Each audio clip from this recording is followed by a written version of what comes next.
সুবহানাল্লাহ তুমি দয়াময়।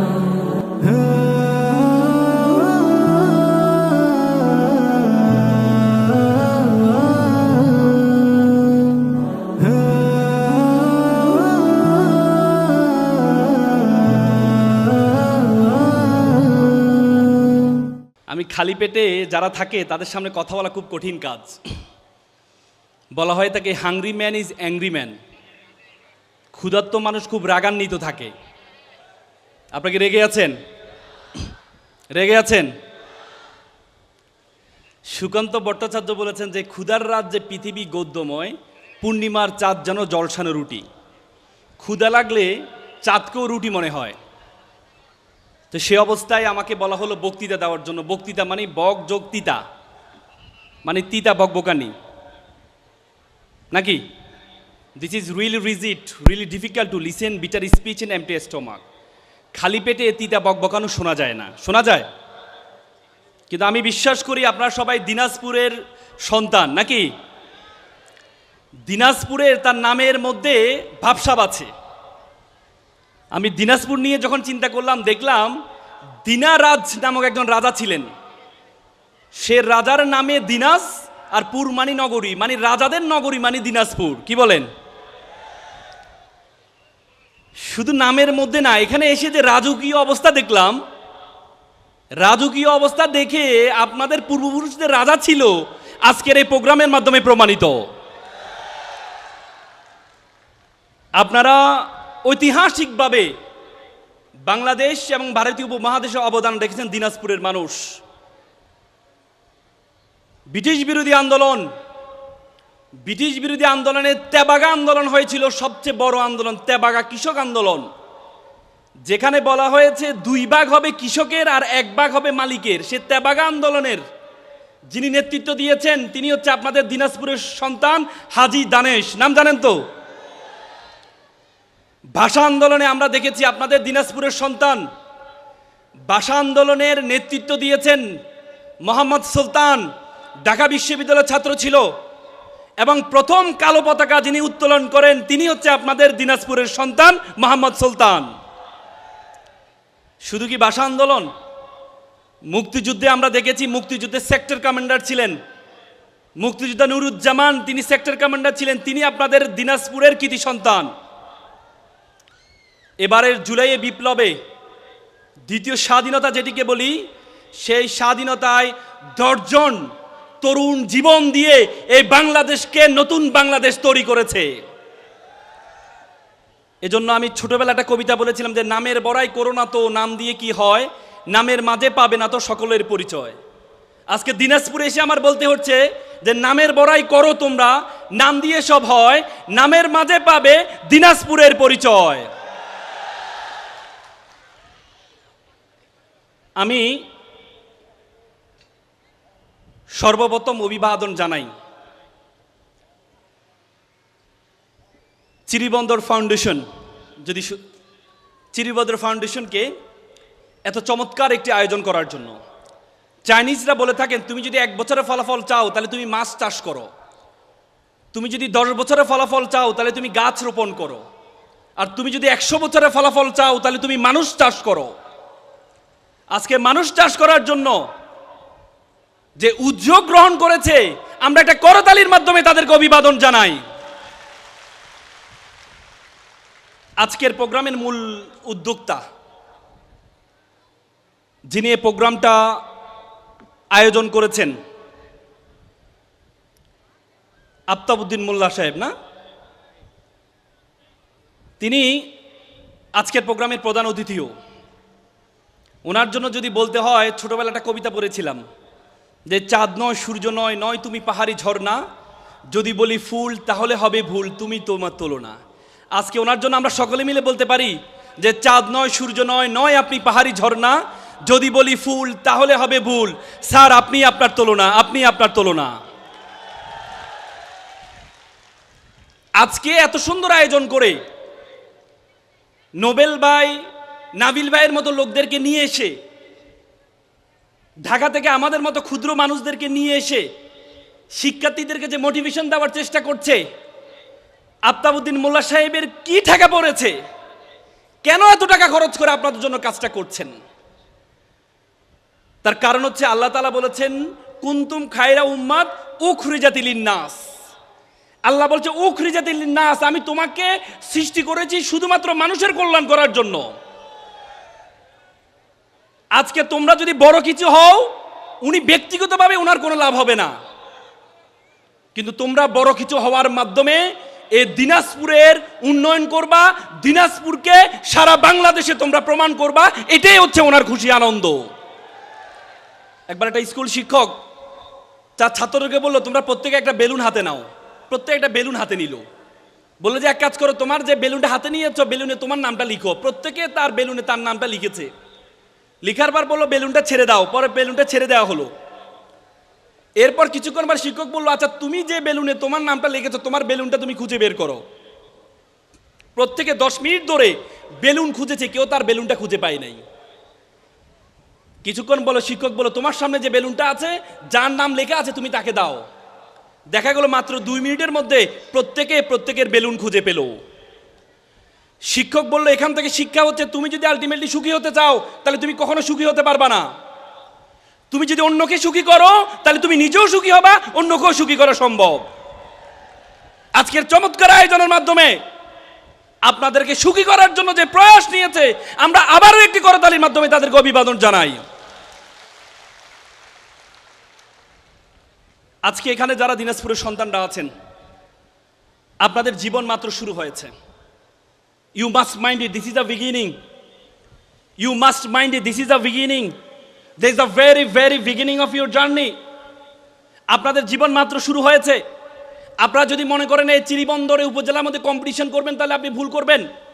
আপনাকে পুরো বাংলাদেশে কম্পিটিশন করতে হবে, আপনাকে all over the world competition করতে হবে। কারণ আপনাকে মনে রাখতে হবে আপনি হচ্ছে একটা গ্লোবাল সিটিজেন, একটা বিশ্ব নাগরিক। You have to think beyond Bangladeshi border.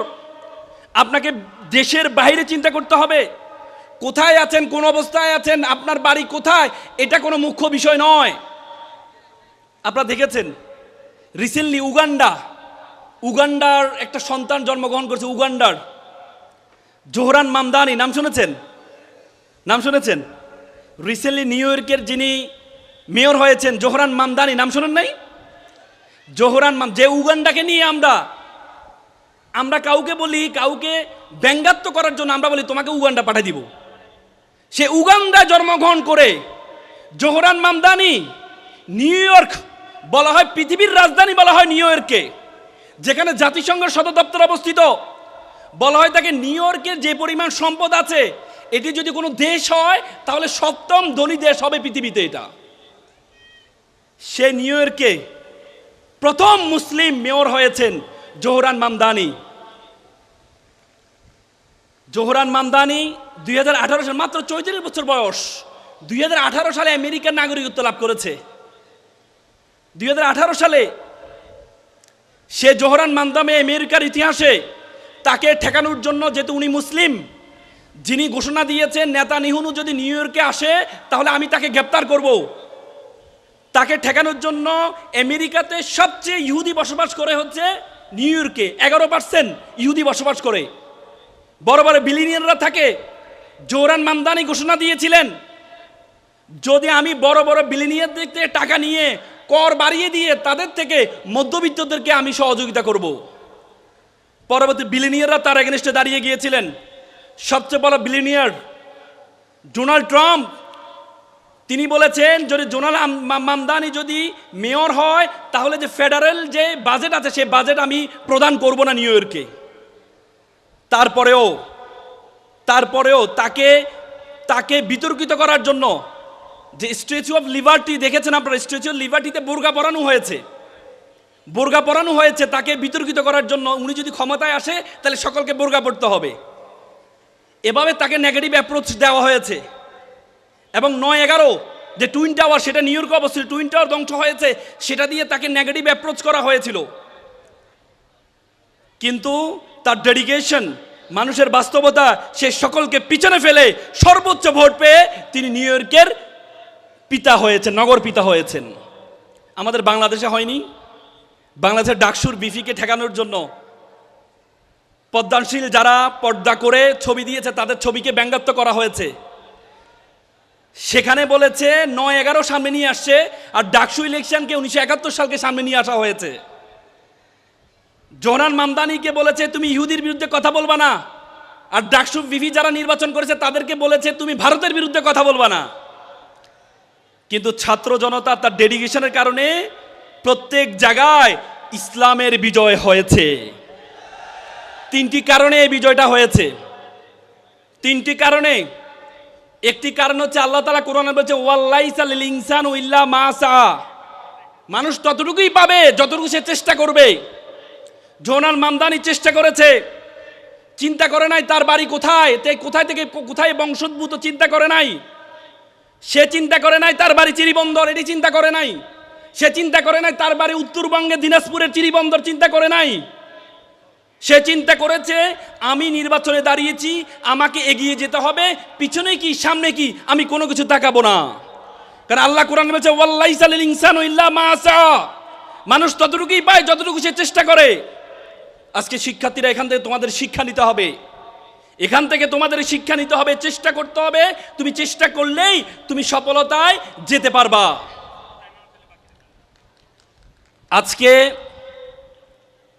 আজকে সেখানে তার ধৈর্য আপনারা দেখেছেন, ভিডিওতে দেখেছেন, আপনারা ভিডিওতে দেখেছেন মনে হয়। সে দাঁড়িয়ে দাঁড়িয়ে মানুষকে ক্যাম্পেইন করছে, মানুষ তাকে দূরে সরিয়ে দিচ্ছে, সে ক্যাম্পেইন করছে, দূরে সরিয়ে দিচ্ছে, কিন্তু সে এটা পরোয়া করে নাই। কারণ তার মাথার মধ্যে আল্লাহর কোরআন আছে। আল্লাহ কোরআন আছে ফাইন্না মাল উসরি ইউসর, নিশ্চয় দুঃখের পরে কি আছে? সুখ আছে। তুমি ধৈর্য, ইন্নাল্লাহ মা সাবিরিন, তুমি ধৈর্য ধরো, তোমার সফলতা আসবেই। তিনি যে ধৈর্য ধরেছেন, কাজ করেছেন, কাজ করে উনি ওনার সফলতা অর্জন করেছেন। সুতরাং তোমরা এখানে যারা শিক্ষার্থী আছো, এবং তার ইনভাইটেশনের প্রক্রিয়া আপনারা দেখেছেন, এখান থেকে আমাদের শিক্ষা নিতে হবে। আল্লাহ কোরআনে বলেছেন উদউ ইলা সাবিলি রাব্বিকা বিল হিকমা, আল্লাহ বলেছেন তোমরা মানুষকে আহ্বান করবা হিকমতের সহিত, হিকমতের সহিত আহ্বান করবা। সে হিকমতের সহিত আহ্বান করার জন্য তিনি বাংলা ভাষাভাষীর জন্য বাংলা শিখেছেন, বাংলাতে তাদেরকে ইলেকশন ক্যাম্পেইন করেছেন। তিনি হিন্দিভাষীর কাছে গিয়ে হিন্দিতে ক্যাম্পেইন করেছেন, আরবিতে আরবিভাষীর কাছে গিয়ে ক্যাম্পেইন করেছেন। তো সুতরাং আল্লাহ তাআলা যে বলেছেন উদউ ইলা সাবিল রাব্বিকা বিল হিকমা, যে তুমি হিকমতের সহিত মানুষকে আহ্বান করো, সেটি উনি গ্যাদার করেছেন বলে সে সফলতা আসছে। তো সুতরাং শিক্ষার্থী ভাই ও বোনেরা, তোমরা যদি কোথাও সফল হতে চাও, এই 3টি জিনিস তোমরা মেকশিওর করবা। একটি হচ্ছে তোমাকে চিন্তা করতে, ভাগ্যের দিকে তাকায় থাকলে হবে না, তুমি যেটা চেষ্টা করবা, যেটা চাইবা, তুমি সেটাই পাইবা। দ্বিতীয় হচ্ছে তোমাকে ধৈর্য ধরতে হবে, ব্যর্থ হবাই, ব্যর্থর পরে তোমাকে সফলতা নিয়ে সামনে এগিয়ে যেতে হবে। তার আগে প্রথমে তুমি তোমার সম্বন্ধে জানতে হবে। উপমহাদেশ সেরা কবি ফরিদুদ্দীন বলেছেন উনসু মাতলু বেজা হাত দরগাহা হার তুরিগো বাজগো খুদ নেশা, বলে পৃথিবী যাকে খুঁজে বেড়াচ্ছে তুমি সেই ব্যক্তি, তুমি তোমাকে খুঁজে বের করো। Who are you, who are you want to go, তুমি কে, তুমি কোথায় যেতে চাও, প্রথমে সেটা বের করতে হবে। আজকে আমরা আমাদের সম্বন্ধে জানি না। সক্রেটিস বলেছেন নো দাই সেলফ, নিজেকে জানো। আল্লাহ কোরআন বলেছেন ওয়াফি আনফুসিকুম, তুমি তোমাকে জানো। তুমি যদি তোমাকে না জানো তাহলে তুমি মনে করবা আল্লাহ তাআলা তোমাকে অনর্থক সৃষ্টি করেছেন। আল্লাহ তাআলা কোরআনে বলেছেন ওয়ামা খালাকনাস সামা ওয়াল আরদা, আমি আসমান এবং জমিনে যা কিছু আছে, ওয়ামা বাইনাহুমা বাতিলান, কোনো কিছু আমি অনর্থক সৃষ্টি করিনি। আল্লাহ তাআলা তোমাকে অনর্থক সৃষ্টি করে নাই, আল্লাহ তাআলা আমাকে অনর্থক সৃষ্টি করে নাই। আল্লাহ তাআলা তোমাকে এমন একটি কাজের জন্য সৃষ্টি করেছে, সেই কাজ পর্যন্ত যেতে পারো নাই বলেই তুমি মনে করো আল্লাহ তাআলা তোমাকে অনর্থক সৃষ্টি করেছেন। তুমি তোমার সম্বন্ধে ধারণা আছে? তুমি তোমার সম্বন্ধে ধারণা আছে? তোমরা জানো 2006 সালে বাংলাদেশে একটা অপটিক্যাল ফাইবার স্টেশন করা হয়েছে কক্সবাজারে। সেটা স্পেন, পর্তুগাল, ফিলিপাইন হয়ে আমাদের কক্সবাজারের সাথে যুক্ত হয়েছে একটা অপটিক্যাল ফাইবার কেবল, একটা তার, যে তারের মাধ্যমে আজকে আমরা ফেসবুকে লাইভের মাধ্যমে আমেরিকা কি হচ্ছে আমরা দেখতে পাচ্ছি, এখানে কি হচ্ছে আমেরিকা দেখতে পাচ্ছে। সে অপটিক্যাল ফাইবার, এই অপটিক্যাল ফাইবারের দূরত্ব হচ্ছে মাত্র 17,000 কিলোমিটার। এই 17,000 কিলোমিটার দিয়ে পুরো পৃথিবীটা আমাদের হাতের মুঠে চলে আসছে। পৃথিবীটা একটা বিশ্বগ্রামে পরিণত হয়েছে। বিজ্ঞান বলে আমাদের মাথার মধ্যে 2 কোটি নার্ভ আছে, বলে যে একটাকে একটা তারের সাথে যদি যুক্ত করা হয় এটা দূরত্ব হবে 2 লক্ষ কিলোমিটার। Do you imagine? মাত্র 17,000 কিলোমিটার তার দিয়ে পুরো পৃথিবী আমাদের হাতের মুঠে চলে আসছে। 2 লক্ষ কিলোমিটার নার্ভ তোমার মাথার মধ্যে আছে, এটা দিয়ে পুরো বিশ্ব জগৎ তোমার হাতের মুঠের মধ্যে চলে আসবে। ধারণা আছে তোমার সম্বন্ধে, বিশ্ব জগতের সম্বন্ধে? এই পৃথিবীর আয়তন হচ্ছে 52 কোটি বর্গ কিলোমিটার। এই 52 কোটি বর্গ কিলোমিটার 195টি রাষ্ট্র আছে, 7টি মহাদেশ আছে, 5টি মহাসাগর আছে। এই 52 কোটি বর্গ কিলোমিটার পৃথিবীটাকে আমরা যে সূর্যটা দেখতে পাই, সূর্যের মধ্যে যদি ঢুকিয়ে দেওয়া হয় তাহলে 13 লক্ষ পৃথিবী ঢুকিয়ে দেওয়া সম্ভব। কত লক্ষ? 13 লক্ষ। সূর্য একটা নক্ষত্র। সূর্য কি? একটা নক্ষত্র। বলা হয় তাকে বিশ্বজগতের সর্বশেষ নক্ষত্র। এটাকে বলে ব্যাটেল জুইস। এই ব্যাটেল জুইসের যে আয়তন, এটা হচ্ছে সূর্য থেকে 33 কোটি গুণ বড়। সুবহানাল্লাহ বলবো না? সুবহানাল্লাহ বলবো না? আল্লাহ রাসূল একটা হাদিস আছে যে সুবহানাল্লাহি আলহামদুলিল্লাহি তামলাউ ওয়া তামলানে ফিল মিজান। কে যদি একবার সুবহানাল্লাহ বলে, একবার আলহামদুলিল্লাহ বলে, আসমান এবং জমিনে যতটুকু মাঝখানে ফাঁকা আছে ততটুকু আমলনামা তার আমলনামা দেওয়া হয়। এরপরও সুবহানাল্লাহ বলবো না? বলবো না? লাউডলি বলো সুবহানাল্লাহ। এই বিশ্বজগতে তোমাকে আমাকে আল্লাহ তাআলা কি বলেছে জানো? আল্লাহ বলেছে কুনতুম খায়রা উম্মাত। আল্লাহ বলেছে you are the noblest nation, you are the best nation. আল্লাহ বলেছে বিশ্বজগতে যা কিছু আছে আমি সব কিছু তোমার জন্য সৃষ্টি করেছি। তোমাকে আমি আশরাফুল মাখলুকাত হিসেবে সৃষ্টি করেছি। আল্লাহ তাআলা কোরআনে বলেছে হুয়াল্লাযী খালাকালাকুম মা ফিল আরদি জামিআ। আল্লাহ বলেছে আসমান জমিনে যা কিছু আছে সব কিছু আমি তোমার জন্য সৃষ্টি করেছি। আর তোমাকে আমি কেন সৃষ্টি করেছি? ওয়ামা খলাকতুল জিন্না ওয়াল ইনসা ইল্লা লিয়াবুদুন। আর তোমাকে আমি সৃষ্টি করেছি শুধুমাত্র আমার ইবাদত করার জন্য। I created everything for you and you are created only for the worship of Almighty. পৃথিবীর যা কিছু আছে আমি সবকিছু তোমার জন্য সৃষ্টি করেছি, আর তোমাকে আমি সৃষ্টি করেছি শুধুমাত্র আমার ইবাদত করার জন্য। What is the meaning of ইবাদত?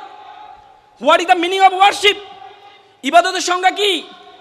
আমরা মনে করি শুধু নামাজ পড়া ইবাদত, রোজা রাখা ইবাদত, হজ করা ইবাদত। আল্লাহ তাআলা কোরআনে 82 বার নামাজের কথা বলেছেন। 82 জায়গায় আল্লাহ জ্ঞান অর্জন করার জন্য বলেছেন। ইসলামের প্রথম স্লোগান ছিল ইকরা, পড়ো। ইসলামের প্রথম স্লোগান পড়ো।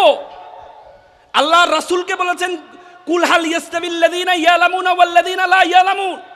যারা জানে, who knows and who doesn't know, all are not same. যারা জানে এবং যারা জানে না তারা এক নয়। আল্লাহ তাআলা তোমাকে পড়াশোনার কথা এমফেসাইজ করেছেন, জ্ঞান অর্জন করার জন্য এমফেসাইজ করেছেন। ইচ অ্যান্ড এভরি রিলিজিয়ন, এখানে হিন্দু ধর্মের ভাই বোনরা এখানে আছো, তোমাদের বেদ আছে, ঋগ্বেদ, যজুর্বেদ, অথর্ববেদ, সমবেদ, মহাভারত, রামায়ণ। আমার পড়ার সুযোগ হয়েছে। ঋগ্বেদের 3 নম্বর অনুচ্ছেদে বলা আছে শত বিদ্যা তো অতমসি, মানে বিদ্যা হচ্ছে সবচেয়ে বড় উপাসনা, সবচেয়ে বড় পূজা, বিদ্যা অর্জন করা। এবং এখানে অনেক খ্রিস্টান ভাই বোনরা আছেন। খ্রিস্টানের ওল্ড টেস্টামেন্ট 71টা গ্রন্থ আছে। তার মধ্যে বুক অফ জেনোসিস 13 নম্বর অধ্যায় বলা আছে fear of Almighty is a gathering of knowledge. তুমি যদি নলেজ অর্জন করো, এটা হচ্ছে সৃষ্টিকর্তার প্রতি সবচেয়ে বড় ভয়। এমফেসাইজ করেছেন। তো সুতরাং তোমরা এখানে যারা আছো, তোমাদের প্রথম কাজ থাকবে পড়াশোনা। প্রথম কাজ হবে পড়াশোনা। প্রথম কাজ হবে তোমাদের পড়াশোনা। আমি তোমাদেরকে 4টি পরামর্শ দিয়ে কথা শেষ করব। তোমরা যারা এখানে আছো, তোমাদের চিন্তা ভাবনা একটু ছোট চিন্তা ভাবনা করো সব সময়। কারণ তোমরা এলাকা কেন্দ্রিক চিন্তা করো। বলে যে man is product of on environment. মানুষ তার পরিবেশের সৃষ্টি। মানুষের এই 15 কিলোমিটারের মধ্যে, গণ্ডির 15 কিলোমিটারের মধ্যে যতটুকু আছে, এই 15 কিলোমিটারের মধ্যে যা কিছু ঘটে মানুষ এটা নিয়ে চিন্তা করে, এর বাইরে চিন্তা করতে পারে না। এর বাইরে চিন্তা করতে পারে না। কিন্তু তোমাকে স্বপ্ন দেখতে হবে অনেক বড়। তোমাকে স্বপ্ন দেখতে হবে অনেক বড়। একবার একটা বাবার ছেলে চিড়িয়াখানা গেল। চিড়িয়াখানায় গিয়ে দেখে বাবা দেখে বা ছেলে দেখে, বাবা ছেলে দেখে ছোট ছোট হাতি তার পায়ে চিকন শিকড় লাগানো আছে, আর বড় হাতি তার পায়ে চিকন শিকড় লাগানো আছে। ছোট ছোট হাতি শিকড়টা ছেঁড়ার চেষ্টা করছে, আর বড় হাতি স্তব্ধ হয়ে দাঁড়িয়ে আছে। তো ছেলে বাবাকে বলল, বাবা এই যে ছোট হাতি বড় হাতি যে শিকড়টা লাগানো আছে, ওরা তো টান দিলে শিকড়টা ছেড়ে যায়, ওরা টানছে না কেন? তো বাবা বলে, ঠিক আছে ক্যাটেরকে একটু জিজ্ঞেস করি। পরে ক্যাটেরকে জিজ্ঞেস করা হয়, আচ্ছা বলো তো এরা তো টান দিলে এটা ছিঁড়ে দেয়, টানছে না কেন? তখন কেয়ারটেকার বললো, এরা যখন ছোট ছিল, এই ছোট হাতির মতো ছিল, এরা এটাকে টেনে ছেঁড়ার চেষ্টা করেছে, তখন তারা পারে নাই, তাদের মাথার মধ্যে সেট হয়ে আছে, তখন যেহেতু পারেনি আমার দ্বারা আর পারা সম্ভব না। তোমাদের মাথার মধ্যে সেট হয়ে আছে, তোমার ভাই চেষ্টা করেছে, তোমার বোন চেষ্টা করেছে, তোমার কাকা চেষ্টা করেছে, তোমার চাচা চেষ্টা করেছে, তারা পারে নাই, তারা মেডিকেলে ভর্তি হতে পারে নাই, তারা দিনাজপুর হাজী দানেশে পড়তে পারে নাই, তারা ঢাকা বিশ্ববিদ্যালয়ে পড়তে পারে নাই, তারা রংপুর মেডিকেলে পড়তে পারে নাই, সুতরাং তুমিও পারবা না, এই মাথার মধ্যে সেট হয়ে আছে। সেটাকে ছিঁড়তে হবে, সেটাকে ছিঁড়তে হবে। সব মনে রাখবা, মানুষের আয়তন, স্বপ্নের আয়তন যত বড়, মানুষ তত বড়। তোমার স্বপ্নের আয়তন যত বড়, তুমি তত বড়। মানুষের প্রত্যেকেই, নাবিল ভাই বলতে পারবে যে প্রত্যেকের ব্রেইনে সমান ক্যাপাসিটি আছে, কিন্তু শুধুমাত্র চিন্তার ভিন্নতার কারণে এক একজন, কেউ ওয়ারেন বাফেট হয় আর কেউ রিক্সা চালক হয়। শুধু পার্থক্য হচ্ছে চিন্তার পার্থক্যের কারণে, চিন্তার পার্থক্যের কারণে। এই জন্য তোমাকে স্বপ্ন দেখতে হবে বড়। তোমরা বারাক ওবামার নাম শুনেছো না? বারাক ওবামা, তিনি আমেরিকায়, তার বাবা ছিলেন আফ্রিকান, মা ছিলেন আমেরিকান। তো পরে বাবার সাথে মায়ের প্রেম হয়ে তারা বিয়ে করে, বিয়ে করার পর বাচ্চা বারাক ওবামা হয়। বারাক ওবামার মা জানতে পারে যে বারাক ওবামা, হোসেন যিনি বাবা ছিলেন, হোসেন ওবামা, তার একটা ওয়াইফ আছে আফ্রিকা, এই জন্য উনি ওনাকে ডিভোর্স দিয়ে দেন। পরে একটা ইন্দোনেশিয়ান ছেলেকে বিয়ে করেন, ছেলেকে বিয়ে করে সন্তান সহ ইন্দোনেশিয়া চলে যায়, জাকার্তা। আমার যাওয়ার সুযোগ হয়েছে, একটা স্কুলে, একটা মিশনারি স্কুলে ভর্তি হয়। সেই স্কুলে অনেক বড় করে বারাক ওবামার ছবি দেওয়া আছে, আমি যাওয়ার সুযোগ হয়েছে, রিসেন্টলি আমি গিয়েছিলাম জাকার্তায়। বারাক ওবামা যখন স্কুলের শিক্ষক তাকে বলেছে, আচ্ছা তোমরা প্রত্যেকে কি হতে চাও একটু লেখো। তো বারাক ওবামা জিজ্ঞেস করতেছে স্যারকে, আচ্ছা ম্যাডাম এই দেশের সবচেয়ে বড় মানুষকে? বলেছে আমাদের প্রেসিডেন্ট সবচেয়ে বড়।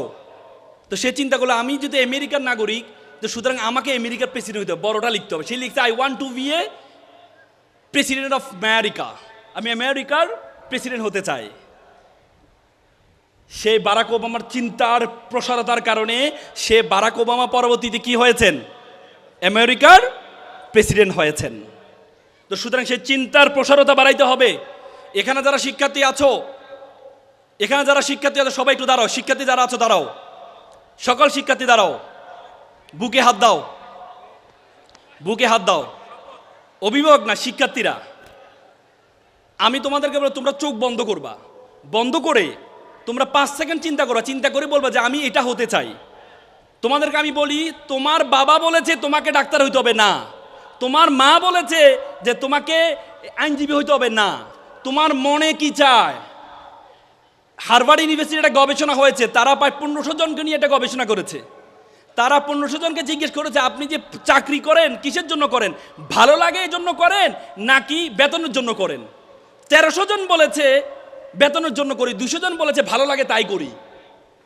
পরবর্তী দেখা গিয়েছে 30 বছর পর সফলতা উনি দেখেছেন, যে 200 জন বলেছে আমি ভালো লাগে আমি করি, তারা এক একটা কোম্পানি এমডি প্রদান হয়েছেন। আর যারা বলেছে বেতনের জন্য, তারা 1টা থেকে 2টা প্রমোশন পেয়েছেন। তার মানে তুমি যদি যেটা ভালো লাগে, জাপানে একটা বই আছে, লারা হার্ভে লিখেছেন কাইজান, সে কাইজানে একটা গুণ বলেছে ইকিগাই। ইকিগাই মানে you do what you can do the best, তুমি করো যেটা তুমি ভালো পারো। তোমরা এখানে যারা আছো, কেউ যদি ভালো ক্রিকেট খেলতে পারো, তুমি মনে মনে বলবে আমি ক্রিকেটার হতে চাই। ভালো ফুটবল খেলতে পারো, তুমি মনে মনে বলবে আমি ফুটবলার হতে চাই। তুমি যদি ভালো কথা বলতে পারো, তোমার চিন্তা হচ্ছে তুমি আইনজীবী হবা, তাহলে মনে মনে বলবো যে আমি আইনজীবী হতে চাই। যেটা তোমার ভালো লাগে, যেটা করতে তোমার ভালো লাগে, তুমি সেটাই বলবা। চোখ বন্ধ করো, বন্ধ করেছো? বুকে হাত দাও, 5 সেকেন্ড চিন্তা করো। 1 2 3 4 5, চোখ খোলো। একটা ছেলে লাউডলি বলবা আমাকে, সামনে আছে, বলো তুমি কি হতে চাইছো, বলো। ইউ, হ্যাঁ বলো, লাউডলি বলো। আমাকে বলো, আমাকে বলো, আমি বলবো ওদেরকে, বলো। ব্যবসায়ী হতে চাও, ওর জন্য এটা করে তালি দাও জোরে। ব্যবসায়ী আমাদেরকে হইতে হবে। ইসলামের আশারে মুবাশশারা যে 10 জন জান্নাতের সুসংবাদ পেয়েছেন, তারা প্রত্যেকেই, তাদের মধ্যে 8 জনই ব্যবসায়ী ছিলেন। আর আমরা শুধু চাকরির পিছনে দৌড়াই। ওয়ারেন বাফেট বলেছে, চাকরি যে বেতনটা দেওয়া হয়, বেতনটা হচ্ছে মানুষকে স্বপ্ন ধ্বংস করার জন্য এই বেতন দেওয়া হয়। বড় স্বপ্ন দেখতে হবে। আলিবাবার প্রতিষ্ঠাতা জ্যাক মা চমৎকার কথা বলেছেন। বলে যে একটা বানরকে যদি বলা হয় একটা কলা নিয়ে আর $100 একটা নোট নিয়ে, বানর এই কলাটি গ্রহণ করে। বানর জানে না $100 দিয়ে শত শত কলা কিনে সম্ভব। তেমনি যুব সমাজকে বলা, যদি চাকরি করবা নাকি ব্যবসা করবা, যুব সমাজ চাকরিটা গ্রহণ করে নেয়। যুব সমাজ জানে না ব্যবসা দিয়ে শত শত মানুষকে চাকরি দেওয়া সম্ভব। এজন্য ধনী হইতে হবে, ধনী হইতে হবে।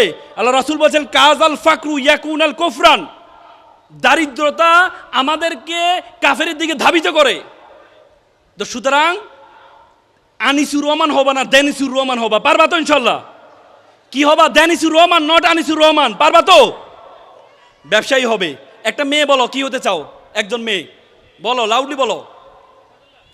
কি তোমার কথা যদি এই পর্যন্ত না আসে, তাহলে বুঝতে হবে তুমি ব্যর্থ হবা। বলো কি? Police officer. মাশাআল্লাহ, করতালি দাও। পৃথিবীর অনেক দেশে পর্দা করে পুলিশ অফিসার হওয়া যায়। ইনশাল্লাহ আমরা এমন একটি বাংলাদেশ তৈরি করব যে বাংলাদেশে পর্দা করেই পুলিশ অফিসার হওয়া সম্ভব।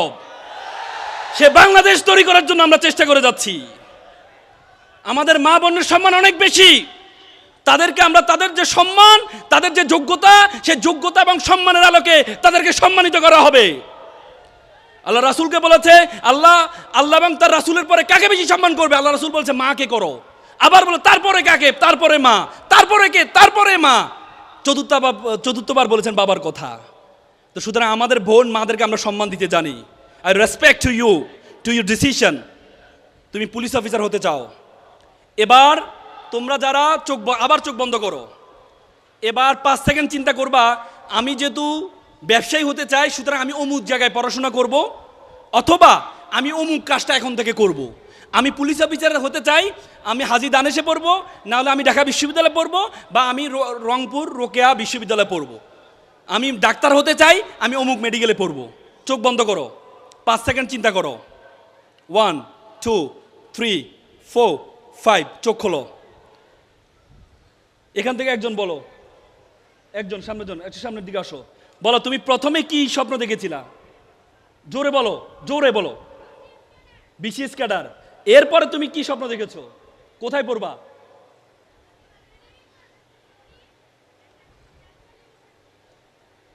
তুমি ন্যাশনাল ইউনিভার্সিটিতে পড়ো। গুড। ন্যাশনাল ইউনিভার্সিটি থেকে বিসিএস এ, গতবার বিসিএস এ পররাষ্ট্র ক্যাডারে 3rd হয়েছে। হতাশ হওয়ার কিছু নেই, ঠিক আছে? ওকে, বসো বসো বসো। আজকে যেটা তুমি চোখ বন্ধ করে চিন্তা করেছো, একটা কাগজের মধ্যে লিখবা, এবং তুমি যেখানে ভর্তি হতে চাও সেটাও কাগজের মধ্যে লিখবা। যে টেবিলে তুমি বসো, যে টেবিলে তুমি পড়ো, সে টেবিলের উপরে বড় করে লিখে রাখবা। প্রতিদিন পড়তে গিয়ে, উঠতে গিয়ে, ঘুম থেকে উঠার পর তুমি শুধু এটা দিকে তাকাবা। পারবা তো ইনশাল্লাহ? পারবা তো ইনশাল্লাহ? ছেলেরা মানি ব্যাগে যেখানে তোমার ছবি রাখো, সেখানে ছবি রাখবা না, সেখানে রাখবা হচ্ছে তোমার স্বপ্নটা রাখবা। যে আমি ডাক্তার হতে চাই, আমি ঢাকা মেডিকেলে ভর্তি হতে চাই। আমি ডাক্তার হতে চাই, আমি রংপুর মেডিকেলে ভর্তি হতে চাই। পারবা তো ইনশাল্লাহ? তো সুতরাং মানুষ তার স্বপ্নের মতো বড়। দ্বিতীয় যে গুণটা, সেটা হচ্ছে দক্ষতা। তোমাদেরকে দক্ষতা অর্জন করতে হবে। আগে বলা হতো নলেজ ইজ পাওয়ার, এখন বলে knowledge is powerless without skill. দক্ষতাবিহীন নলেজের কোনো ভ্যালু নেই। যে সব কিছু জানে তাকে দিয়ে কোনো কাজ হবে না। বর্তমান যুগ সব কিছু জানার যুগ না। যে সব কিছু জানে সে কিছু করতে পারে না। যে একটা জিনিসকে ভালো করে জানে সে কিছু করতে পারবে। আগে বলতো it's for time for GK, general knowledge. It's not time for GK, it's for SK, special knowledge. তোমাকে স্পেশাল নলেজ গ্যাদার করতে হবে। তোমার মধ্যে এমন একটা গুণ থাকতে হবে, 10 জন বন্ধুত্ব করবে এমন একটা গুণ তোমার মধ্যে থাকতে হবে। পারবা তো ইনশাল্লাহ? পারবা তো? এমন একটা গুণ তোমার মধ্যে থাকতে হবে, 10 জন থেকে তোমাকে পার্থক্য করবে এমন একটা গুণ তোমার মধ্যে থাকতে হবে। তোমরা দেখো একটা প্রাইমারি স্কুলের শিক্ষক, সে সব সাবজেক্ট পড়ায়, বেতন পায় কত? 20,000 টাকা। একটা কলেজ ইউনিভার্সিটির শিক্ষক, সে একটা সাবজেক্ট পড়ায়, দৈনিক দুইটা ক্লাস নেয়, তার বেতন 60-70 হাজার টাকা। তার মানে সকল জানতা যারা, তাদের বেতন কম, আর যারা একটা জিনিসকে ভালোভাবে জানে তাদের বেতন বেশি। ভবিষ্যতে তোমার জন্য অ্যালার্মিং। ভবিষ্যতে একটা গবেষণা আছে, 30 লক্ষ ড্রাইভার তার চাকরি হারাবে, 40 লক্ষ ব্যাংকার তার চাকরি হারাবে। এখন এআই এর যুগ, যারা ফটোগ্রাফি, বিভিন্ন গ্রাফিক্স ডিজাইন দেখো তোমরা, এখন এআই দিয়ে ডিজাইন করা যায়, এখন ড্রাইভারবিহীন গাড়ি বের হয়েছে। তো সুতরাং সামনে তোমাদের জন্য it's very alarming, it's the very alarming. এই জন্য তোমাদের মধ্যে নলেজ লাগবে। পৃথিবীর যত নলেজ আছে, যত নলেজ আছে, তার চেয়ে বড় নলেজ হচ্ছে, যত স্কিল আছে, সবচেয়ে বড় স্কিল হচ্ছে স্পিকিং স্কিল, কথা বলার দক্ষতা। কথা বলার দক্ষতা। আজকে আপনি একজন কৃষক, আপনি একজন কৃষককে নিয়োগ দিবেন। আপনি প্রথমে তাকে এখানে ডেকে এনে তার সাথে শুনতে চাইবেন তুমি তো কোথায় কোথায় কাজ করেছো। যে ভালো কথা বলতে পারে, যে কথা বলতে পারে না, আপনি কখনো তাকে নিয়োগ দিবেন না। এই জন্য ভালো কথা জানতে হবে। তুমি যে কোনো পেশায় থাকো, তুমি যদি ভালো কথা বলতে পারবো, you will be top one, তুমি 1 নম্বর হবা। পারবা তো ইনশাল্লাহ। এই জন্য communication skill, speaking skill, IT skill, computer skill, সকল ধরনের স্কিল। নতুন নতুন মানুষের সাথে পরিচয় হবা, নতুন নতুন মানুষকে ব্রিজ তৈরি করবা, দেয়াল তৈরি করবা না। ব্রিজ তৈরি করলে নতুন নতুন মানুষের সাথে পরিচয় হবে। কমিউনিকেশন স্কিল, দেয়াল তৈরি করবে না, মানুষের সাথে সম্পর্ক নষ্ট করবে না, নতুন নতুন মানুষের সাথে সম্পর্ক তৈরি করবা। পারবা তো ইনশাল্লাহ। তৃতীয় যে গুণ, সে গুণ হচ্ছে বিওয়ার অ্যাবাউট ইউর ফ্রেন্ডস। বন্ধুত্ব করার ক্ষেত্রে সচেতন হইতে হবে। It's a very important. বন্ধুত্ব করার ক্ষেত্রে তোমার কে বন্ধু হবে? দেখো 1 থেকে 12 বছর যারা শিশু, তারা তাদের পরিবার কেন্দ্রিক তারা প্রভাবিত হয়। পরিবারে বুয়া কিভাবে কথা বলে, পরিবারের মা কিভাবে কথা বলে, বাবা কিভাবে কথা বলে, দাদা কিভাবে কথা বলে, বুয়া কিভাবে কথা বলে, এভাবে প্রভাবিত হয়। আর 13 থেকে 19 টিনেজ যাদেরকে বলে, তারা প্রভাবিত হয়েছে বন্ধু ধারা। আর 20 থেকে 35 তারা প্রভাবিত হয় সমাজ ধারা। তার মানে তোমরা যে টিনেজে আছো, তোমরা তোমাদের বন্ধু দ্বারা প্রভাবিত হও। তোমার বন্ধু যদি নামাজি হও, তাহলে তুমি কখনো তার সাথে না গেলেও একদিন হলো নামাজে যাবা। আর তোমার বন্ধু যদি নেশাখোর হয়, তুমি না খেলেও কখনো কখনো তার ফান্দে পড়ে তুমি নেশা শুরু করবা। এই জন্য আল্লাহ রাসূল, তোমরা ফার্সি কবি শেখ সাদির নাম শুনেছো? শেখ সাদি একবার একটা ডেলা পেয়েছেন, ডেলা, মাটির ডেলা। তিনি দেখেন মাটির ডেলার মধ্যে অনেক গ্রান পাওয়া যাচ্ছে। উনি ডেলাকে জিজ্ঞেস, তুমি কি আতর দানি? সে বলছে, না আমি তো আতর জানি না, আমি তো একটা মাটির ডেলা। বলছে, তোমার মধ্যে গ্রানটা কোথা থেকে আসছে?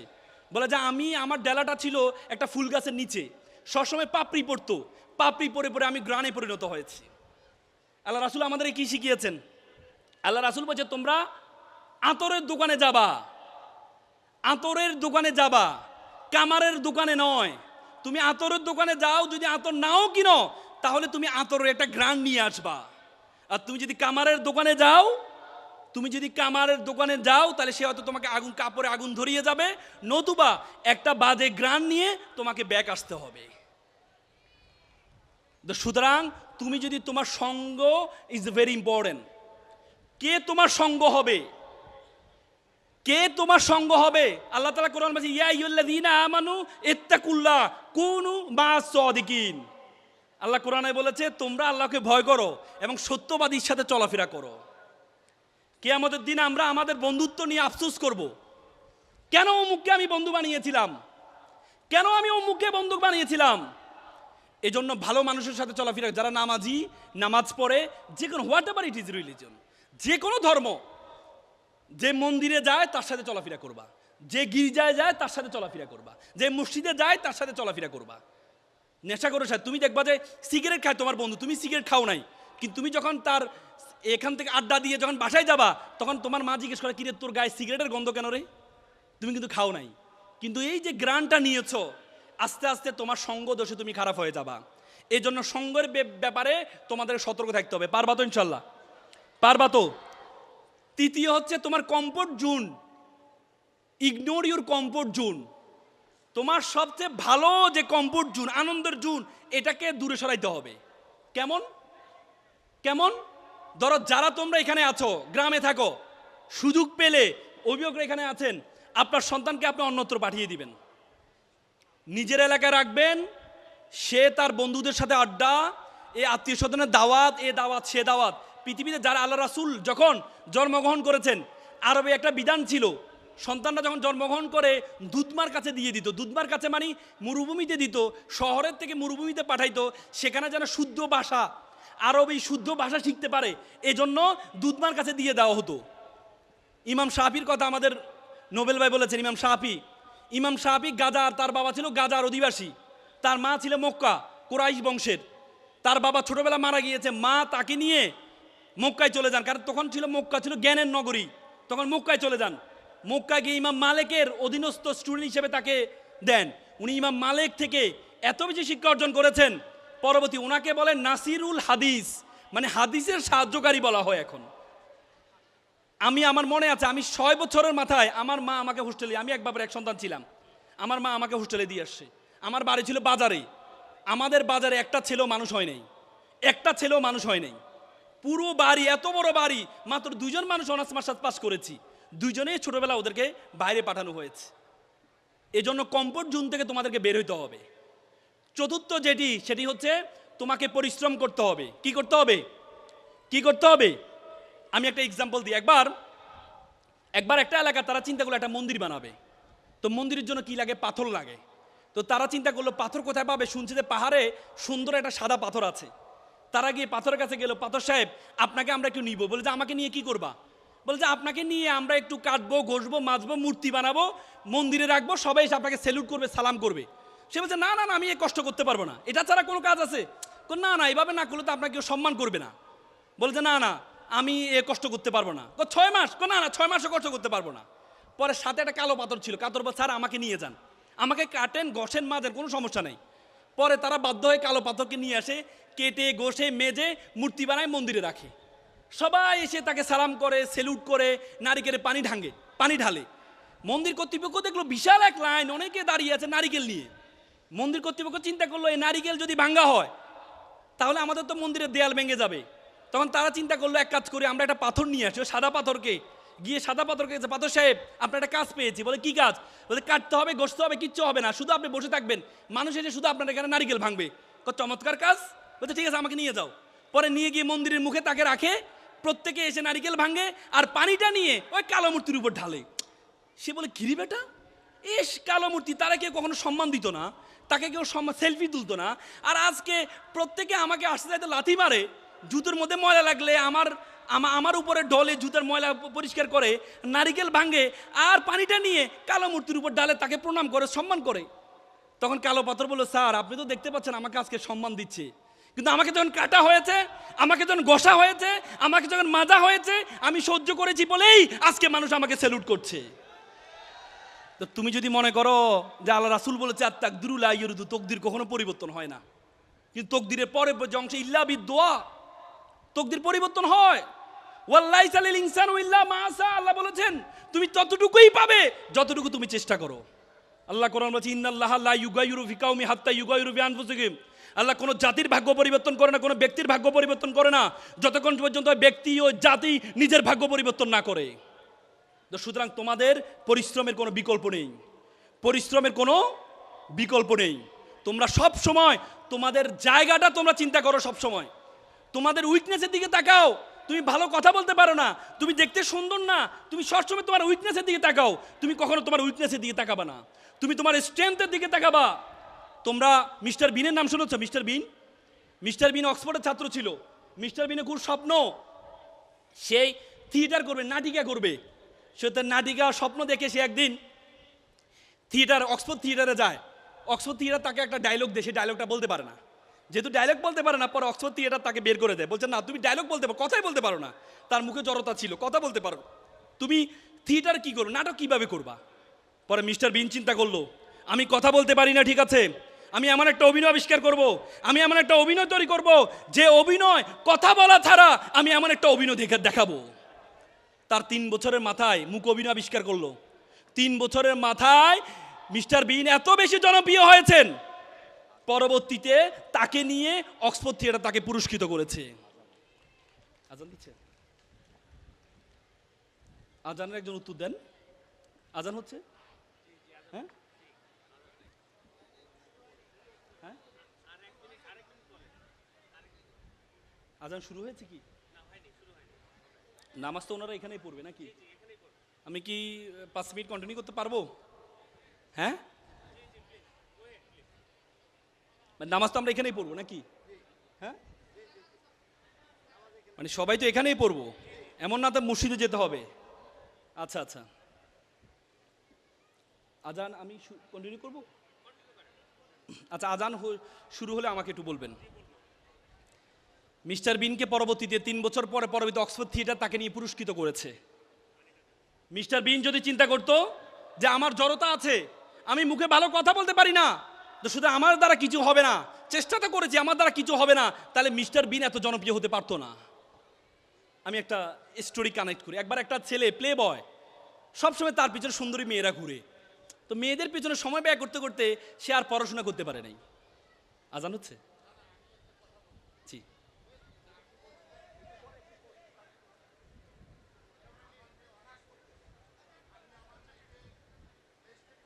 হ্যাঁ কথা বলবো, আমি কথা পার্সোনালি বলে দেবো। হ্যাঁ জি জি, উনি ওনার মেয়েকে নিয়ে একটা পরামর্শ চাচ্ছে, আমি দিব পার্সোনালি। অথরিটি একটু খেয়াল রাখেন, আমি ওনাকে পার্সোনালি পরামর্শটা দিয়ে দিব। আর নাবিল ভাইও আছে, নাবিল ভাইও দিতে পারবে, সমস্যা নেই। এখন প্লে বয় সবসময় তো মেয়েদের পিছনে ঘুরে সময় পায় নেই, এখন বয়স পার হয়ে যাচ্ছে, বিয়ে শাদী করতে হবে। তো বন্ধুকে বলে, বন্ধু আমি তো বিয়ে করতে চাই। বলো যে তুমি তো টাকা পয়সা তারা কেমনি বিয়ে করবা? তো এক বন্ধু বললো, এক কাজ কর, তুই একটা চাকরিজীবী মেয়েকে বিয়ে কর, তাহলে তার বেতন দিয়ে চলতে পারবি। সে তো ভালো বুদ্ধি। তো সে আবার একদিন একটা মেয়েকে দেখতে যাবে, বন্ধুদেরকে বলে, বন্ধু একটা মেয়েদেরকে দেখতে যাবো। অন্য অন্য বন্ধুরা তো ভাবছে এমন এক সুন্দরী মেয়েকে, যেহেতু সুন্দরী মেয়েরা তার পিছনে ঘুরে, এমন এক সুন্দরী মেয়েকে বিয়ে করতে যাচ্ছে, তার কাছে যাইতে হবে, দেখতে হবে কেমন সুন্দরী। গিয়ে দেখে যে মেয়েটা কালো। বন্ধু মেয়ে তো কালো। যা বেটা, নদীর জল গোলা ভালো, জাতের মেয়ে কালো ভালো। একটু পরে দেখে মেয়েটা টেডা। বন্ধু মেয়ে তো টেডা। যা বেটা, এটা লক্ষ্মী টেডা। মানে তার যতগুলো উইকনেস আছে, তার উইকনেসটা স্ট্রেংথ। যাদের নিজস্ব কোনো আলো নেই, আমার আলো নেই, তো এই জন্য আমাকে আলোকিত করা হচ্ছে। আর আপনারা নিজস্ব আলো আছে, এই জন্য আপনাদেরকে আলো দেওয়া হচ্ছে না, নাকি? আল্লাহ তাআলা কোরআনে, মানে খ্রিস্টান ধর্মে বলা হয়, বাইবেলে বলা হয় তাকে আল্লাহ তাআলা প্রথমে, মানে সৃষ্টিকর্তা প্রথমে নাকি আলো তৈরি করেছেন। কিন্তু বর্তমানে বিজ্ঞান বলে না, আলো তো তৈরি করেছেন, আলো তো হচ্ছে আসে সূর্য থেকে। তো সুতরাং সূর্য যদি পরে তৈরি করে, তাহলে আলোটা কোথা থেকে আসলো? পরে বাইবেল মিথ্যা প্রমাণিত হয়েছে। সেখানে বলা হয়েছে যে কোরআনে সূর্যকে বলেছে সিরাজ। সিরাজ মানে যেটা টর্চ লাইট, যেটা আলোকিত করে অন্যকে। এবং চাঁদকে বলা হয়েছে মনির। মনির মানে যে অন্যর থেকে ধার করে নেয় আলো। মানে চাঁদ সূর্য থেকে, বিজ্ঞান বলে যে চাঁদ সূর্য থেকে কি নেয়? আলো নেয়। তার মানে আমাদের কোরআন যে ইউনিভার্সাল একটা স্বীকৃত, সায়েন্টিফিক ওয়েতে স্বীকৃত একটা ধর্মগ্রন্থ, এটা কিন্তু প্রমাণিত। কি বলেন? আমি আপনাদেরকে না দেখলে আমার কাছে মনে হচ্ছে যে সব আমি কাউকে দেখতে পাচ্ছি না আর কি। একটু থাকুক না আলো। মানে এই আলোটা পড়লে কি আপনাদের সমস্যা হচ্ছে? তাহলে আমার কাছে মনে হচ্ছে আমি কবরস্থানে কথা বলতেছি। কবরস্থানে থেকে কোনো বিপরীত পক্ষ থেকে কোনো আওয়াজ আসে না, অন্ধকার দেখে আমার কাছে মনে হচ্ছে আমি কবরস্থানে দোয়া পড়ছি। যাক, আপনাদেরকে আমি যেটি বলার উদ্দেশ্য ছিল, এখানে অভিভাবকরা আছেন, আমি অভিভাবকদের নিয়ে কয়েকটি কথা বলে কথাটা শেষ করব। তার আগে আমার একটা মনে আছে, আমি 2013 সালে, that time I was student of university Dhaka, তখন আমি ঢাকা বিশ্ববিদ্যালয়ের ছাত্র ছিলাম। তখন আমার সাউথ এশিয়ান একটা ডিবেট কম্পিটিশন অংশগ্রহণ করার জন্য আমি ভারতের মধ্যপ্রদেশ ইন্দোরে গিয়েছিলাম। তো ইন্দোরে আসার পথে আমি একটা মুম্বাইতে ছিল, আমার ট্রানজিট ছিল। তা আমি মুম্বাইতে একটা চিড়িয়াখানা দেখতে পেলাম, ডারউইন চিড়িয়াখানা। তো চিড়িয়াখানা ঢুকার সময় 3টে মূর্তি দেখতে পেলাম। একটা মূর্তি 2 চোখে হাত, একটা মূর্তি 2 কানে হাত, একটা মূর্তি মুখে 2 হাত। তা আমি জিজ্ঞেস, হিন্দিতে লেখা আছে, আমি বুঝতে পারছিলাম, আমি কি লেখা আছে? তারা বললো চোখে 2 হাত মানে আমি খারাপ কিছু দেখবো না। কানে 2 হাত মানে আমি খারাপ কিছু শুনবো না, মুখে 2 হাত মানে আমি খারাপ কিছু বলবো না। আমার খুব দাগ কেটেছিল। কত তো সত্য। আমরা যদি খারাপ কিছু না দেখি তাহলে আমরা কখনো মানুষকে খারাপ কিছু বলবো না, আর আমরা যদি খারাপ কিছু না বলি তাহলে আমরা কখনো খারাপ কিছু শুনবোও না। সেখানে বানর ধরার প্রক্রিয়া দেখাচ্ছে, একটা খাঁচার মধ্যে কিছু বাদাম রাখা হয়েছে। তোমরা জানো বানর আবার বাদাম পছন্দ করে। সে বাদামটা নেওয়ার জন্য যখন ছিদ্র দিয়ে হাতটা নেয়, তখন বাদামটা নেওয়ার পরে তার হাতটা বের করতে পারে না। কারণ কি? কারণ তার হাতটা বড় হয়ে যায়। সে চাইলে এখান থেকে মুক্তি হতে পারে, কিভাবে বলো তো? বাদাম ছেড়ে দিলে, কিন্তু সে বাদামের লালসা ছাড়তে পারে না, পরবর্তী সে ধরা খেয়ে যায়। তোমারা আমার জীবন অনেক বাদাম আছে। আড্ডা is a one kinds of বাদাম, PUBG is a one kinds of বাদাম, serial is a one kinds of বাদাম, Facebook is a one kinds of বাদাম, smartphone is a one kinds of বাদাম। এই বাদামের লালসা যদি তোমরা সাড়েটা না ছাড়তে পারো, তাহলে তোমরা বানরের মতো খাঁচায় বন্দী হয়ে যাবা। এপিজে আব্দুল কালাম বলেছে, প্রজাপতির পিছনে ঘুরিও না, ফুলের চাষ করো, প্রজাপতি তোমার পিছনে ঘুরবে। ফুলের চাষ করো, ক্যারিয়ারের চাষ করো। যার পিছনে তুমি আজকে ঘুরছো, তারা এক সময় তোমার পিছনে ঘুরবে। তোমরা এখন বন্ধুদের সাথে আড্ডা না দিলে, বন্ধুদের সাথে গল্প না করলে, না খেলে, তোমার বন্ধুরা বলে অসামাজিক ছেলেটা কোথা থেকে আসলো, আমাদের সাথে আড্ডা দেয় না, আমাদের সাথে কথা বলে না, আমাদের সাথে চলাফেরা করে না, এই অসামাজিক ছেলেটা কোথা থেকে আসলো? কান বন্ধ করে শুনে রাখো। এপিজে আব্দুল কালাম বলেছে, আমি একটি কাঠবিড়ালি পুষেছিলাম, বড় হওয়ার পর চলে গেছে। আমি একটা পাখি পুষলাম, বড় হওয়ার পর চলে গেলে। পরে আমি একটা গাছ রোপণ করলাম, দেখি পাখি এবং কাঠবিড়ালি দুটি আবার ফিরে আসছে। যে বন্ধুরা আজকে তোমাকে ছেড়ে চলে যাচ্ছে, তুমি যদি সফল হও, সে বন্ধুরা তোমার সাথে সেলফি তুলে, বন্ধু আমার সফল, বন্ধুর সাথে একখানা ছবি।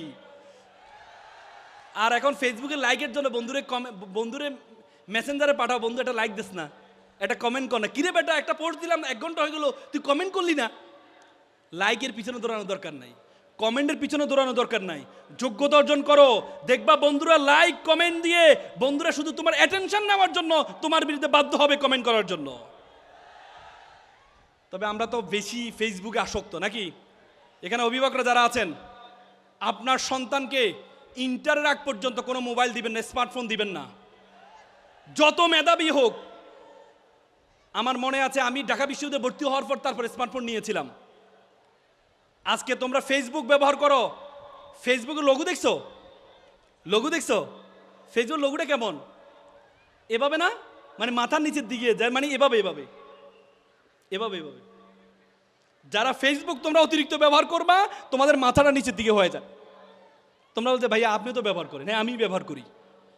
যেটা যখন সময় হবে সেটা তখন ব্যবহার করতে হবে, যেটা যখন সময় হবে সেটা তখন ব্যবহার করতে হবে। এখন তোমার ফেসবুক ব্যবহার করার সময় না, এখন তোমার স্মার্টফোন ব্যবহার করার সময় না। তোমাকে প্রচুর পরিমাণ পড়াশোনা করতে হবে। টিকটক কারা ব্যবহার করো এখানে? আমি বিশ্বাস করি দিনাজপুরের ছেলেমেয়েরা টিকটক ব্যবহার করে না, নাকি করে? ওই দিন আমি কুমিল্লা একটা প্রোগ্রামে গিয়েছিলাম, সেখানে শুনলাম একটা কলেজে নাকি 100% ফেল করছে। তা আমি বললাম, করো নাকি, 100% ফেল কীভাবে করে? পরে শুনলাম যে এখানে সবাই 100% টিকটকার। মানে ওরা যে ফেল করছে ওটাও সেলিব্রেট করছে টিকটকে। আবার ব্যাকগ্রাউন্ড দিয়েছে ফেল, ফেল মানে ফার্স্ট অ্যাটেম্প ইন লার্নিং, শিক্ষার প্রথম ধাপ। হোঁচট খাওয়া কখনো পরাজয়, আমার বক্তব্য দিয়েছে টিকটকে ব্যাকগ্রাউন্ডে, যে হোঁচট খাওয়া কখনো পরাজয় নয়, হোঁচট খাওয়ার পর দাঁড়ানোর প্রত্যয় না থাকে হচ্ছে পরাজয়। আমি বললাম আমিও শেষ। মানে ওরা ফেল করেছে,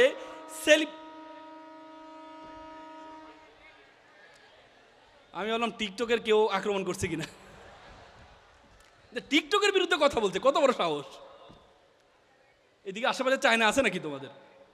হ্যাঁ, আচ্ছা। কারণ টিকটক যিনি প্রতিষ্ঠা করেছেন, জাং ইয়ামিন, তিনি বলেছেন, I created TikTok only for jobless and unstable people. আমি টিকটক তৈরি করছি বাদাইম্মা, যার কোনো কাজ কাম নাই, আনস্টেবল, মাথা টাথা ঠিক নাই, তার জন্য তৈরি করছি। আর এখন থেকে সবাই ব্যবহার করে। আমি কয়েকদিন আগে চায়না গিয়েছি, চায়নারা নিজেরা টিকটক ব্যবহার করে না। ইন্ডিয়াতে টিকটক নিষিদ্ধ, আর আমাদের বাংলাদেশে এক একটা টিকটক সেলিব্রিটি। ওয়াও! এই জন্য টিকটক সেলিব্রিটি হওয়া যাবে না। যাবে? হ্যাঁ, যাবে? টিকটক ব্যবহার করবা? হ্যাঁ নাকি না? হ্যাঁ নাকি না? হ্যাঁ না? হ্যাঁ বলে হ্যাঁ। তো এটা কি হ্যাঁ হলো নাকি না হইলো? উপরে দি হ্যাঁ, ভিতরে দি না। শোনো, এখানে যারা অভিভাবক আছেন আপনাদের প্রতি কয়েকটা পরামর্শ দিব। আপনি আজকে থেকে মনে রাখেন, আপনি আপনার সন্তানের জন্য যত টাকা খরচ করার সামর্থ্য আছে তার অর্ধেক খরচ করবেন। যতটুকু সময় দেওয়া বরাদ্দ করেছেন তার ডাবল সময় সন্তানকে দিবেন। আমি আবারও বলছি, আপনার সন্তানের জন্য যত টাকা খরচ করার সামর্থ্য আছে তার অর্ধেক খরচ করবেন, আর যত সময় বরাদ্দ দেওয়ার টার্গেট করেছেন তার ডাবল সময় সন্তানকে দিবেন। পারবেন কিনা? পারবেন কিনা? তাহলে আপনার সময় সন্তান কখনো পথভ্রষ্ট হবে না, আপনার সন্তান কখনো পথভ্রষ্ট হবে না। মনে রাখবেন, লার্ন ইন বিহেভিয়ার। সন্তানটা আমাদেরকে দেখে শিখে। সন্তানটা আমরাকে দেখি, আপনি সন্তানকে বলি যাও একটা সিগারেট নিয়ে আসো, তো সন্তান আবার সন্তানকে বলে সিগারেট খেও না। তার মানে কি? সন্তান ভাবতেছে এখন খাওয়া যাবে না, বাবার মতো বড় হলে খাওয়া যাবে নাকি? এই জন্য সন্তানটা আপনাকে দেখে শিখে সন্তানকে কষ্ট দেওয়ার। আমাদের এখানে অভিভাবকরা আমরা আমাদের সন্তানদেরকে স্কুলে যখন নিয়ে যাই তখন ব্যাগটা নিজে কাঁধে নিই, সন্তানদেরকে কাঁধে নিতে দিই না। বাসায় যখন খাবারটা নিজে বেড়ে মুখে হাত ধরে খাওয়াই দিই না। এ কাজ করবেন না, এ কাজ করবেন না। জিরাফ দেখেছেন কখনো?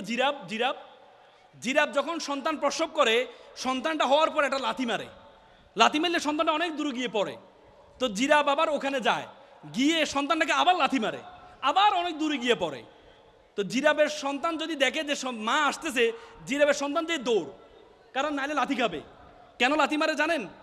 জিরাফ কি খুব নিষ্ঠুর? খুব নিষ্ঠুর।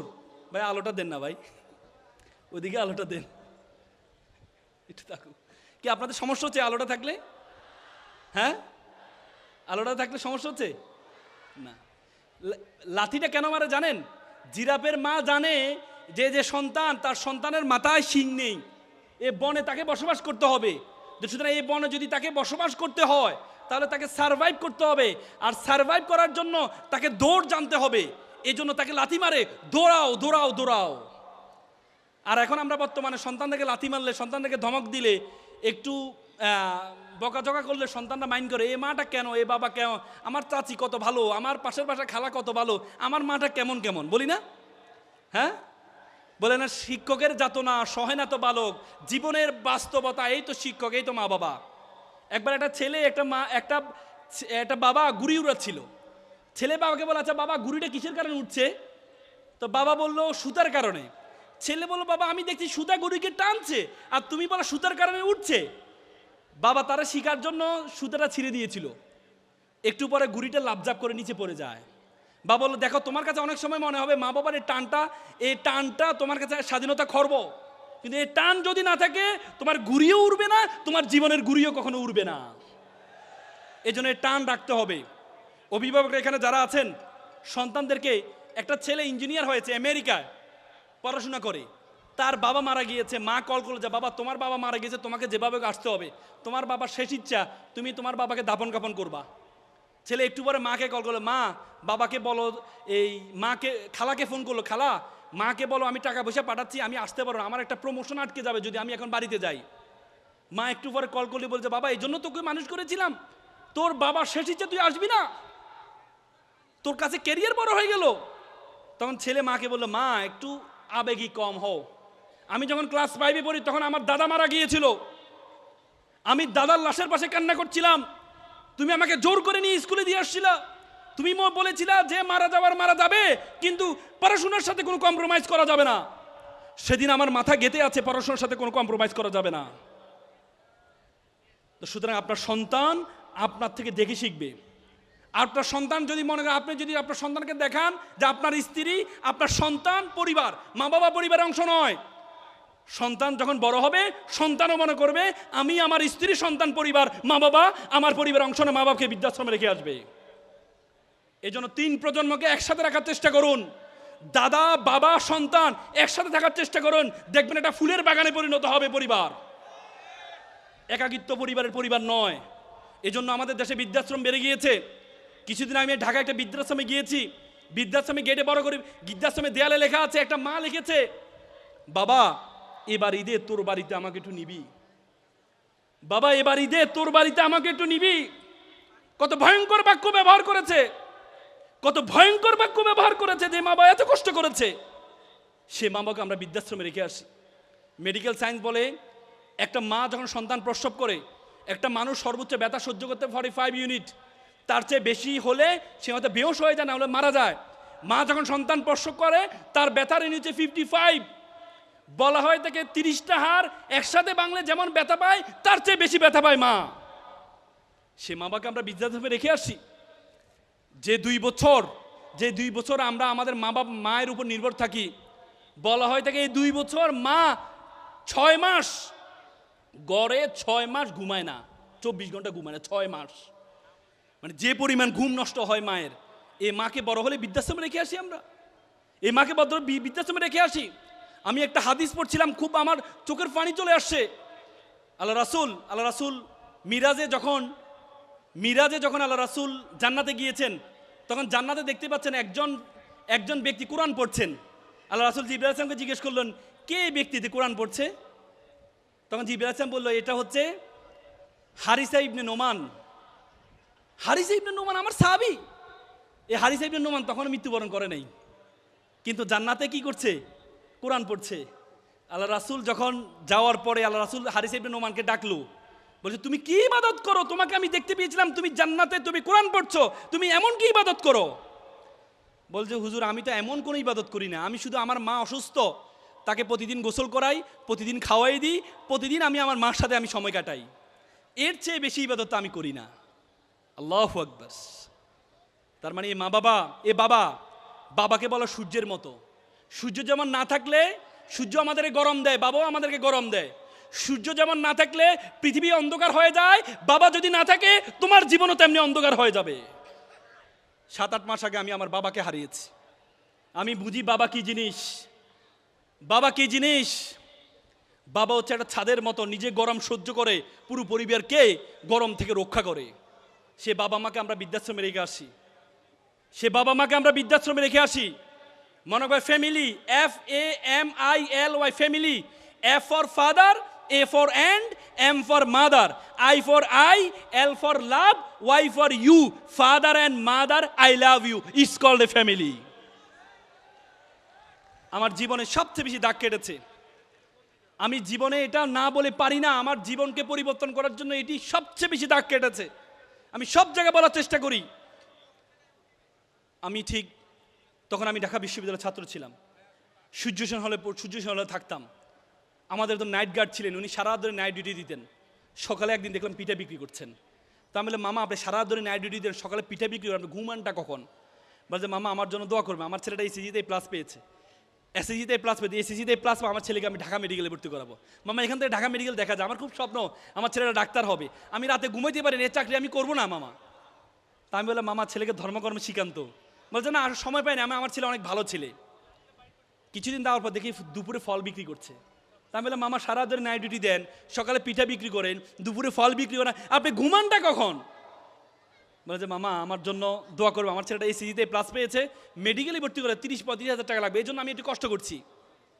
পরে আমি তাকে নিয়ে রেটিনা ভর্তি করে দিলাম, কোচিংয়ের ব্যবস্থা করে দিলাম, রেটিনার ছাড়ের ব্যবস্থা করে দিলাম। 3 মাস পরে মামা আমার রুমে মিষ্টি নিয়ে আসলো। কি উদ্বেলিত, কি আনন্দিত, কি উদ্ভাসিত! সন্তানের আনন্দে মা বাবা এত আনন্দিত হতে পারে আমি কখনো দেখি নাই। কিছুদিন যাওয়ার পর একদিন আমি রাতে 12টা বাজে আমরা হল থেকে মল চত্বরে যেতাম ব্যায়াম করার জন্য। আমি হল থেকে বেরোচ্ছিলাম, দেখি যে মামা কান্না করছে। যে, মামা আপনি কান্না করছেন? কথা বলে না। মানে, মামা কি হয়েছে আমাকে বলেন। যে, মামা আমি আর পারছি না। যে, মামা কি হয়েছে আমাকে বলেন। যে, মামা জানেন আমার ছেলেটা ইয়াবা আসক্ত।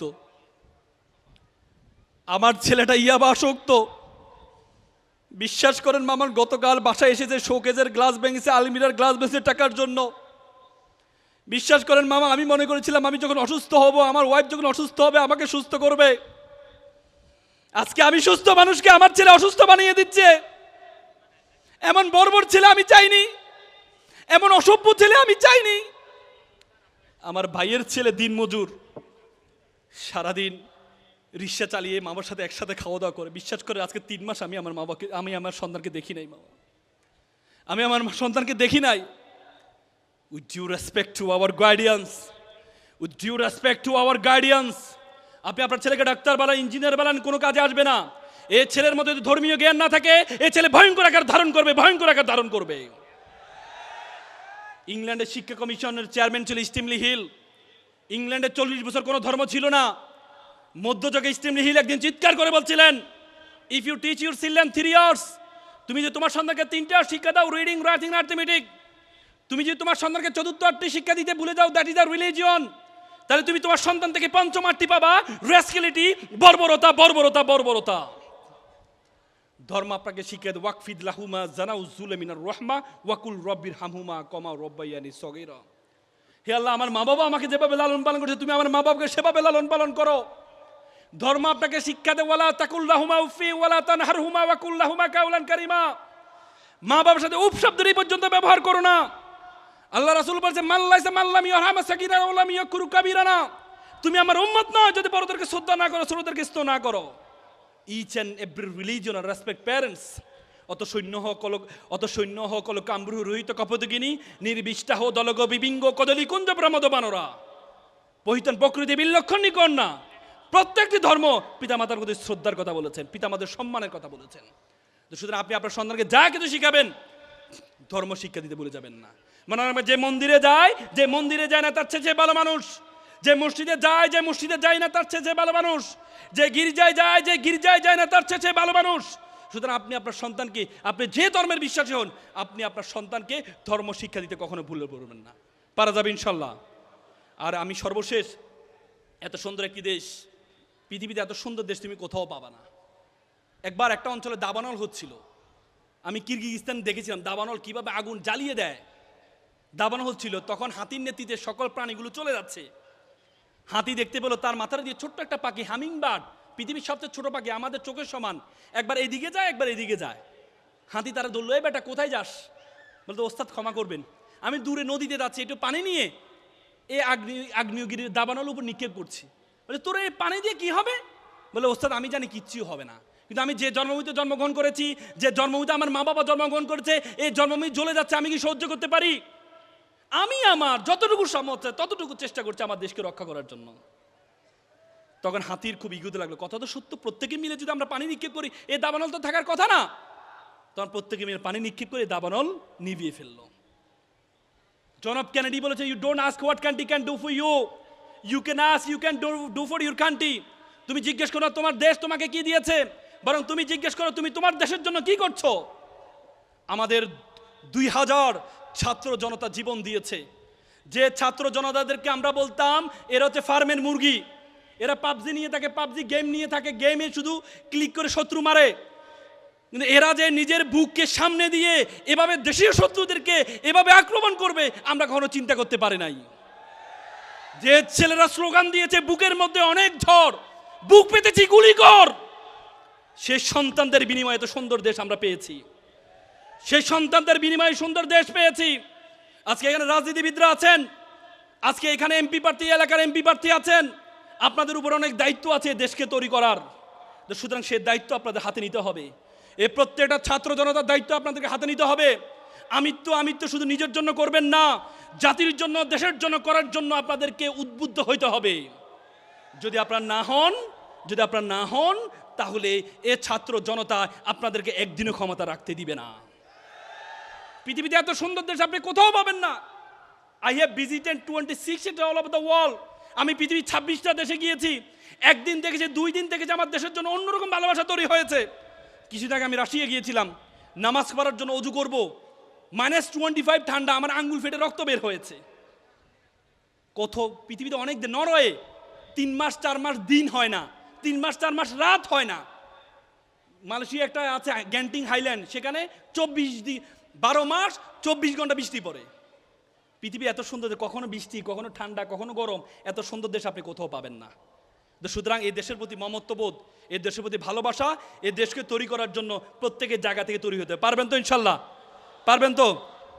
শিক্ষার্থীরা সবাই একটু দাঁড়ান, আমি এটা ওদ বলে কথা শেষ করব। শিক্ষার্থীরা সবাই দাঁড়ান, শিক্ষার্থীরা সবাই দাঁড়ান, সবাই সামনে হাত নেন, আমার মতো সামনে হাত নেন সবাই।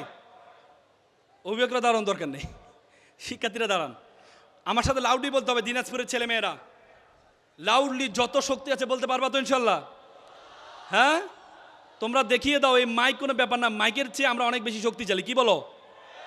হ্যাঁ, বলে যে মানুষ বাঘের মতো শক্তিশালী না, কিন্তু বাঘকে বশ করতে পারে। মানুষ উঠতে পারে না, কিন্তু মানুষ প্যারাসুট বানিয়ে উঠতে পারে। মানুষ পানির নিচে যেতে পারে না, কিন্তু সাবমেরিন বানিয়ে মানুষ পানির নিচে যেতে পারে।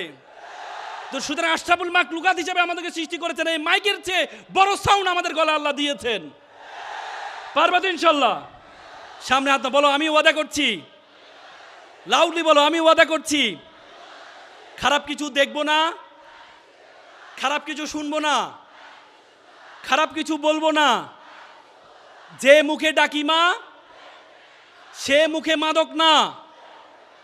মানুষের মতো মানুষ হব, পিতামাতাকে শ্রদ্ধা করব, নিজের দেশকে নিজেই করব। আবার বলো, আমি ওয়াদা করছি খারাপ কিছু দেখব না, খারাপ কিছু শুনবো না, খারাপ কিছু বলবো না। যে মুখে ডাকি মা, সে মুখে মাদক না। মানুষের মতো মানুষ হব, পিতামাতাকে শ্রদ্ধা করব, নিজের দেশকে নিজেই গড়ব। তোমরা যারা ছোট্ট শিশু, বড় হবে ঠিক, তোমরা হবে শিল্পী, কবি, লেখক, বৈজ্ঞানিক। আজকে যারা ফুলের কলি, কালকে হবে ফুল। তোমরাই দূর করবে এই সমাজের ভুল। সকালে ভালো থাকবা, সুস্থ থাকবা। আসসালামু আলাইকুম।